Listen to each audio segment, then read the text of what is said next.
It's night 4 of the Democratic National Convention, featuring an address from presidential nominee and bridge to the mid-20th century Joe Biden. Plus, Cory Booker showing us he's ready for a cabinet position, assuming the only skill required is forced laughter. Here with analysis is Princeton professor wildly jealous the DNC asked John Meacham to speak instead of him, Dr. Ike Bloom, and mortal enemy of backyard anthills, Tyler Templeton. Plus, Hallmark Christmas movie ex-boyfriend, man who could be one of at least 7 different representatives, guy whose glance makes you wait till he gets off your Metro North car to open your tall boy, the most dad-ass-looking motherfucker to ever exist, heir to the Himes ketchup empire, Democratic Congressman Jim Himes of Connecticut. Good evening, everybody. Bringing you the news of the determination of a horsefly trying to lay eggs in Bloomberg's nostrils, our Tooning Out Election 2020 special coverage begins right now. From CBS All Access, this is Tuning Out the News Election 2020, the Democratic National Convention. 5 minutes of Joe Biden, 5 hours of Deborah Messing.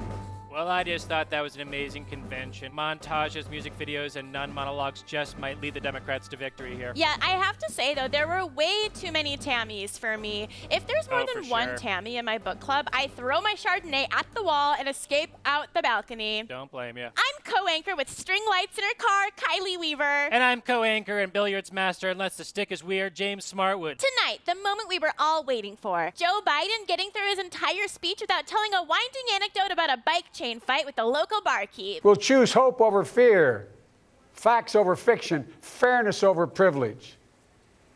I'm a proud Democrat, and I'll be proud to carry the banner of our party into the general election.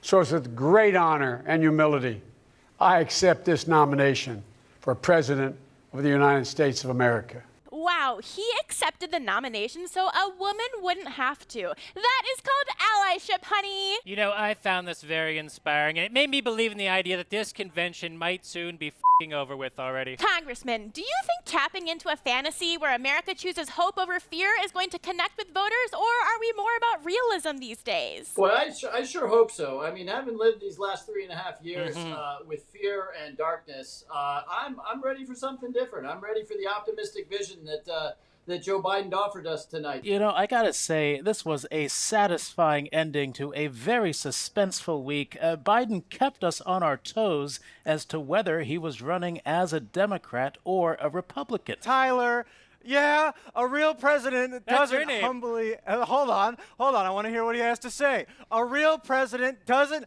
humbly accept anything. They forcefully demand power. Joe Biden needs to put his nutsack on the camera lens and tell Americans, read my balls. I'm going to be president. Trump Thank you, would have done Tyler. it. Trump would have done it. Now then, Biden described Trump with the same 10 adjectives as everyone else, but in a different, more poetic order. What we know about this president is if he's given 4 more years, he'll be what he's been for the last 4 years. A president who takes no responsibility, refuses to lead, blames others, cozies up to dictators, and fans the flames of hate and division.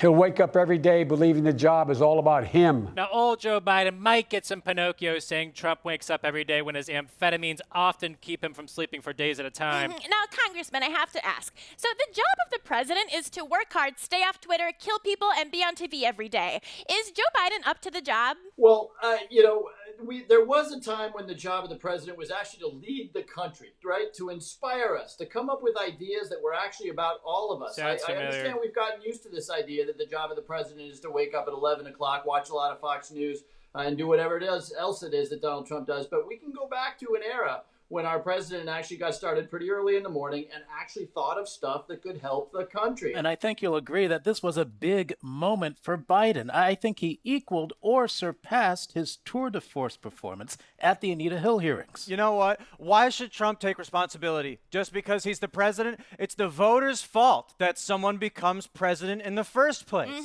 Interesting point, Tyler. Now to Michael Bloomberg, who, instead of yelling at an employee to abort their baby, yelled at the electorate to abort the president. I'm not asking you to vote against Donald Trump because he's a bad guy. I'm urging you to vote against him because he's done a bad job. Joe and Kamala, go get him. for all of us. Go get him, of course, what Mayor Bloomberg used to frequently tell the NYPD. It is great to see Michael Bloomberg using the money he hasn't paid his campaign staff to build a rainforest made of American flags. Now, Congressman, can you confirm that there was a huge gust of wind in New York tonight as everyone on Wall Street collectively breathed a sigh of relief seeing Michael Bloomberg speak? I think the point of this convention was to show that the Democratic Party is a big tent, right? I mean, we had Alexandria Ocasio-Cortez on for a while. We had Michael Bloomberg, who, as he admitted tonight, was both a Republican, a Democrat, and an independent. The point here was to say we represent a lot of different points of view. And look, sometimes it leads to arguments inside our party. That's inevitable. And I have to say, good on Michael Bloomberg for not asking everyone watching his speech to sign an NDA out of habit. Now, we heard from Pete Buttigieg as well, former mayor and Barack Obama impersonator who was available for parties and car shows. It's up to us. Will America be a place where faith is about healing and not exclusion? Can we become a country that lives up to the truth that Black lives matter?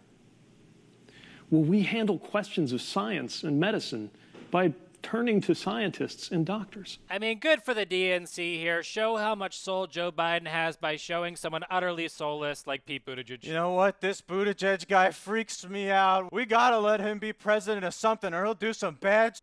He is capable of silencing galaxies. Just look down the wells of his eyes. It's gonna be okay, Tyler. Now, Congressman, big news out of your state today with the arrest of former Trump campaign CEO and man whose skin clearly wants to die, Steve Bannon, for fraud in the We Build the Wall campaign. Are you happier that the Wall fans were defrauded or Bannon got indicted? Well, you know, you're absolutely right. You probably know Connecticut is known as the land of steady habits, right? Miami Vice-like arrests on super yachts with Coast Guard helicopters hovering and all that. That's just that, you know, that's Florida. That's not Connecticut. So, you know, we collectively were pretty fascinated by what happened just off our coastline today. But look, I guess. I guess I shouldn't be surprised, right? You know, Steve Bannon is what? You know, senior Trump administration number 12 or 13 that has been indicted or is in jail or whatever. And now it'll be up to the courts to decide whether it's theft if the victims deserve it. Coming up, inside the hills, Rich Ballard has a surprise he says will bring the nation together. Plus, a military drone vouches for Joe Biden's character after working so closely with him in the Obama administration.